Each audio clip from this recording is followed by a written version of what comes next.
Hi friends, అందరు ఎలా ఉన్నారు? మేమైతే చాలా బాగున్నాం. మీరు కూడా బాగుండాలని మనస్ఫూర్తిగా కోరుకుంటున్నాను.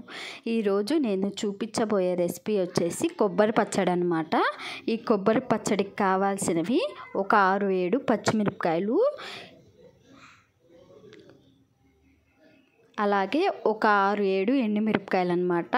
కొంచెం స్పైస్ అనేది ఎక్కువే తీసుకోండి, ఎందుకంటే కొబ్బరి కొంచెం స్వీట్గా ఉంటుంది కదా, అందుకని చెప్పేసి కొంచెం ఎక్కువే తీసుకోండి, బాగుంటుంది టేస్ట్ అనేది. అలాగే ఒక కప్పు కొబ్బరి ముక్కలు ఇలా చిన్న చిన్న ముక్కలుగా కట్ చేసి పెట్టుకోవాలన్నమాట. పెద్దవి కట్ చేయకండి, మిక్సీ జార్లో పడవన్నమాట. అందుకని చెప్పేసి ఇలా చిన్న చిన్న ముక్కలు కట్ చేసి శుభ్రంగా వాష్ చేసి పక్కన పెట్టుకోవాలి. అలాగే 1 టేబుల్ స్పూన్ పచ్చిశనగపప్పు,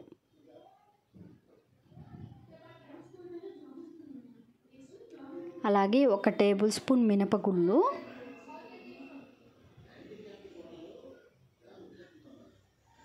అలాగే 1 టేబుల్ స్పూన్ ధనియాలు, అలాగే 1/2 టేబుల్ స్పూన్ పసుపు,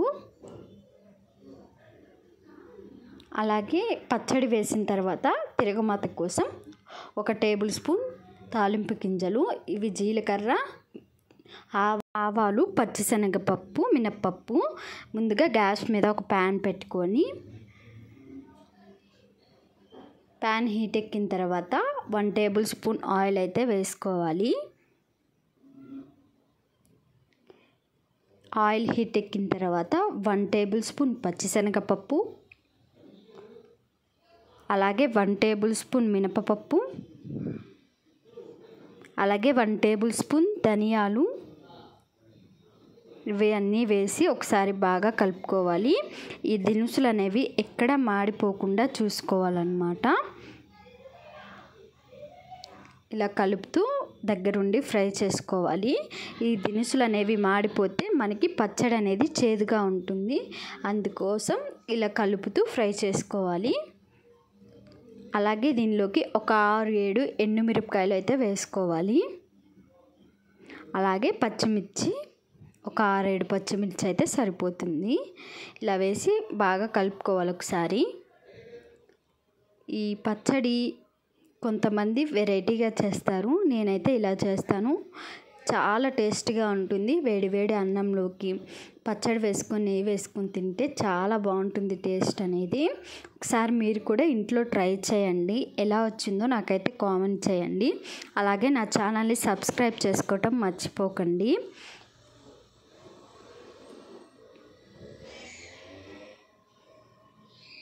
ఇలా కలుపుతూ బాగా రోస్ట్ చేసుకోవాలన్నమాట. దినుసులు అనేవి మనకి గోల్డెన్ బ్రౌన్ కలర్లోకి వచ్చేదాకా ఫ్రై చేసుకోవాలి. మరీ మార్చేయకండి, పచ్చడి అనేది అంత టేస్ట్గా ఉండదు, అలాగే మనకి చేదు తగులుతుంది పచ్చడి అనేది. అందుకని చెప్పేసి కలుపుతూ ఫ్రై చేసుకోవాలన్నమాట.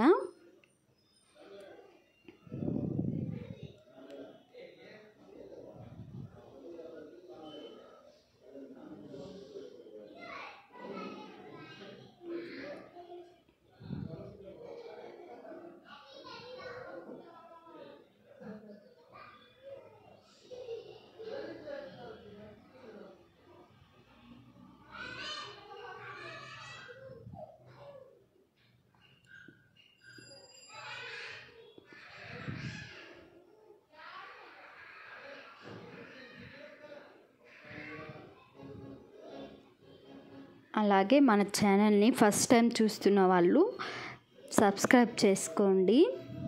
అలాగే వేగిపోయినాయి. అలాగే 1 కప్పు దీనిలోకి పచ్చి కొబ్బరి అన్నమాట. పచ్చి కొబ్బరి కూడా వేసుకొని ఒకసారి బాగా కలుపుకోవాలి.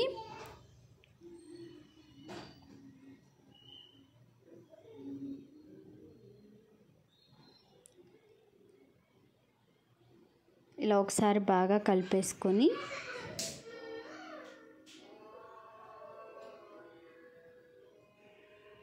ఇందులోకి ఒక 1/2 టేబుల్ స్పూన్ పసుపు,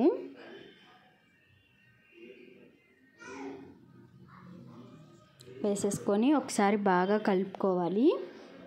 మనకి కొంచెం కొబ్బరి అనేది పచ్చివాసన పోవాలి. ఇది పచ్చి కొబ్బరి కదా, కొంచెం పచ్చివాసన పోతే మనకి బాగుంటుంది. పసుపు, పచ్చి కొబ్బరి అనేది కొంచెం స్మెల్ పోతే మనకి చాలా బాగుంటుంది టేస్ట్ అనేది పచ్చడి. ఒక 5 మినిట్స్ ఇలా సిమ్లో పెట్టి వేపుకోవాలన్నమాట. ఎక్కువ వేపేయకండి, పచ్చడి అనేది టేస్ట్గా ఉండదు. ఒక 5 మినిట్స్ సిమ్లో పెట్టి వేయించుకుంటే సరిపోతుంది.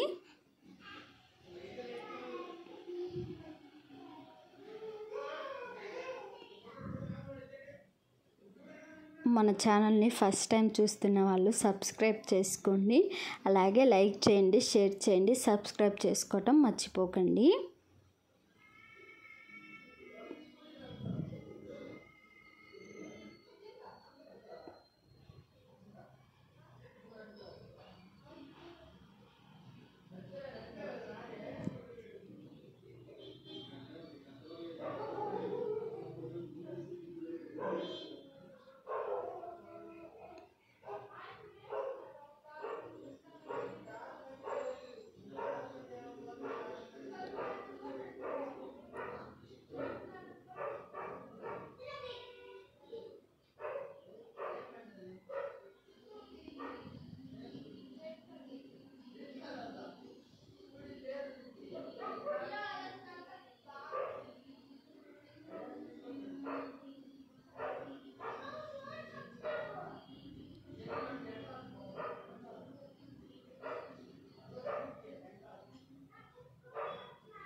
ఇలా వేయించుకున్న తర్వాత దీనిలోకి 2 రెమ్మల దాకా కరివేపాకు వేసుకోవాలి. ఇలా వేసుకొని 1 నిమిషం పాటు బాగా ఫ్రై చేసుకోవాలి. ఫ్రై చేసుకొని స్టవ్ ఆఫ్ చేసేసి ఈ మిశ్రమాన్ని అంతా చల్లార్చుకోవాలి. చల్లారిన తర్వాత మిక్సీ అయితే వేసుకోండి. చల్లారిన తర్వాత ఇలా మిక్సీ జార్ తీసుకొని మనం ముందుగా వేయించి పెట్టుకున్న కొబ్బరి ముక్కలు అవన్నీ వేసుకోవాలి మిక్సీకి.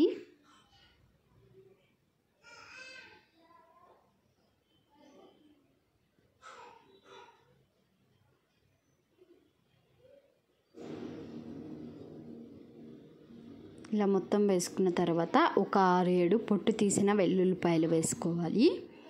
అలాగే మీ టేస్ట్కి సరిపడా సాల్ట్ అయితే వేసుకోవాలి. ఇలా మూత పెట్టి మెత్తగా గ్రైండ్ చేసుకోవాలి. అలాగే ముందుగా నానబెట్టిన చింతపండు కూడా వేసుకోవాలి. కొంచెం వాటర్ వేసుకోవాలి, ఎక్కువ అవసరం లేదు, కొంచెం అయితే సరిపోతుంది. ఇలా మెత్తగా గ్రైండ్ చేసుకోవాలి. ఎక్కడ కొబ్బరి ముక్కలు తగలకుండా మనం వేసిన దినుసులు కూడా మెత్తగా మెదిగిపోవాలి. ఈ విధంగా మిక్సీ పట్టుకోవాలి. ఇది ఒక గిన్నెలోకి తీసుకుందాం.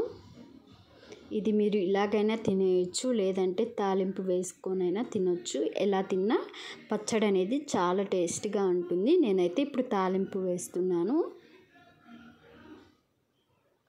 ఈ పచ్చడి ఇలా తిన్నా కూడా చాలా బాగుంటుంది. తాలింపు కోసం 2 టేబుల్ స్పూన్ల ఆయిల్ వేసుకొని అలాగే దీనిలోకి 2 ఎండుమిర్చి ఇలా తుంచి వేసుకోవాలి. అలాగే తాలింపు గింజలు, జీలకర్ర, ఆవాలు, పచ్చిశనగపప్పు, మినప్పప్పు వేసుకొని ఒకసారి బాగా కలుపుకోవాలి.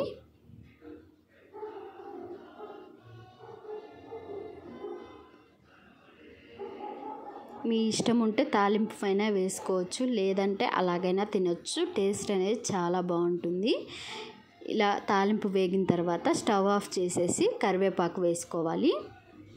అంతేనండి, ఎంతో సింపుల్గా టేస్టీగా మనకి కొబ్బరి పచ్చడి అయితే తయారైంది. మీలో ఎంతమందికి ఈ కొబ్బరి పచ్చడి అంటే ఇష్టమో నాకైతే కామెంట్ చేయండి. చాలా టేస్ట్గా ఉంటుంది. అలాగే నా ఛానల్ని లైక్ చేయండి, షేర్ చేయండి, సబ్స్క్రైబ్ చేసుకోవటం మర్చిపోకండి. మరిన్ని వీడియోస్ కోసం నా ఛానల్ని సబ్స్క్రైబ్ చేసుకోండి. సింపుల్ అండ్ టేస్టీ కొబ్బరి చట్నీ అయితే తయారైంది. కొబ్బరి చట్నీ అంటారు, కొబ్బరి పచ్చడి అంటారు, చాలామంది చాలా విధాలుగా పిలుస్తుంటారు. చాలా బాగుంటుంది టేస్ట్. అలాగే నా ఛానల్ని సబ్స్క్రైబ్ చేసుకోండి. Thank you for watching.